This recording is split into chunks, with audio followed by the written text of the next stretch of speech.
morning, Pluto class. How are you today? I hope it's still enthusiastic because today is our last day. Yeah, we will continue and discuss about review week together. So please prepare your review and your kisi-kisi paper, and I will explain beberapa materi lagi melalui our PowerPoint. So please check your monitor.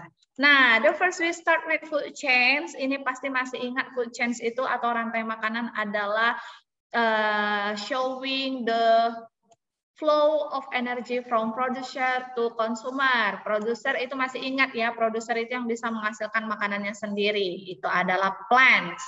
Plants eating by grasshopper, grasshopper eating by frog, frog eaten by bangau. Iya, jadi proses makan dan dimakan. Cara membaca food chains-nya juga harus benar, harus ada eating by. Jangan plant eating by grasshopper, by frog, by bird, itu sudah beda bahasanya ya. Jadi harus ada eating by, eating by, eating by. Next, we continue to food webs itu. Food webs itu adalah gabungan dari beberapa rantai makanan. So please observe your picture before you answer about food webs ya. Lihat ada berapa rantai makanan di sini. Karena hanya dari satu gambar dia ada banyak sekali rantai makanan ya. Karena sumbernya masih sama, produsernya masih sama, tetapi rantainya sudah berbeda. And then you must remember peran masing-masing di sini apa? Ada yang sebagai produser, konsumen tingkat 1, konsumen tingkat 2, predator, and the other. Ya, nah itu harus diingat. Kemudian we continue to mixtures. Ada types of mixture. Ini ada dua. Ada heterogeneous sama ada homogeneous. Yang heterogeneous ini you can see from this picture ya. Dia masih the different components can be distinguished ya. Masih bisa dipisahkan dan masih bisa kita lihat perbedaannya. Beda sama yang homogeneous itu dia sudah tidak bisa lagi dipisahkan. Contohnya apa?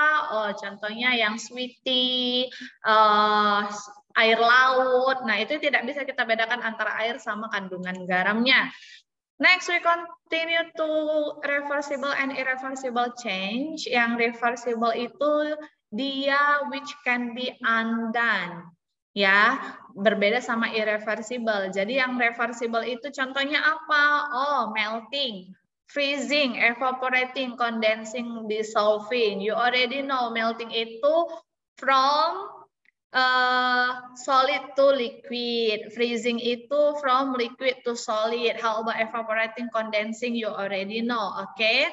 Now we continue with irreversible change. Ini yang tidak dapat kembali ke bentuknya semula atau cannot be undone. Contohnya apa? If you bake a cake, ya nggak bisa lagi kamu balikkan. Kalau misalnya sudah terbentuk sebuah cake, kamu balikin jadi tepung atau gula.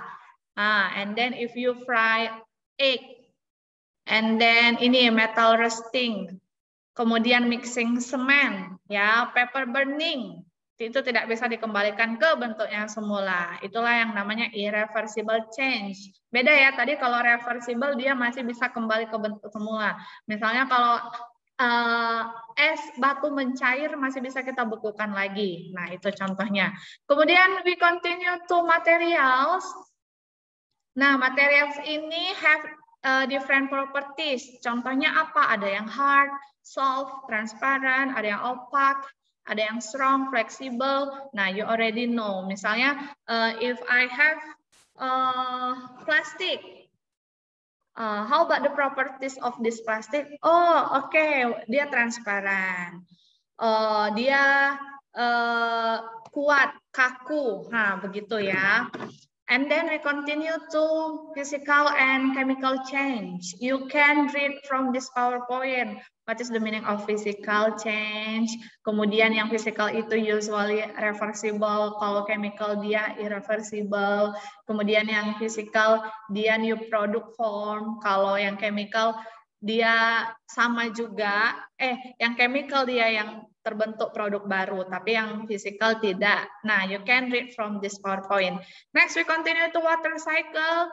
remember the first step is collection. Ini terjadi di laut, danau, sungai, beberapa perairan ya. And then we continue to evaporation atau penguapan. This is the second step.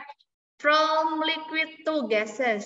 And then condensation, itu pembentukan awan atau pengembunan, di mana awan akan semakin berat dan semakin jenuh untuk menampung titik air, sehingga terjadilah precipitation atau penurunan dalam bentuk apa? Water, snow, sleet, and the other. Oke, next.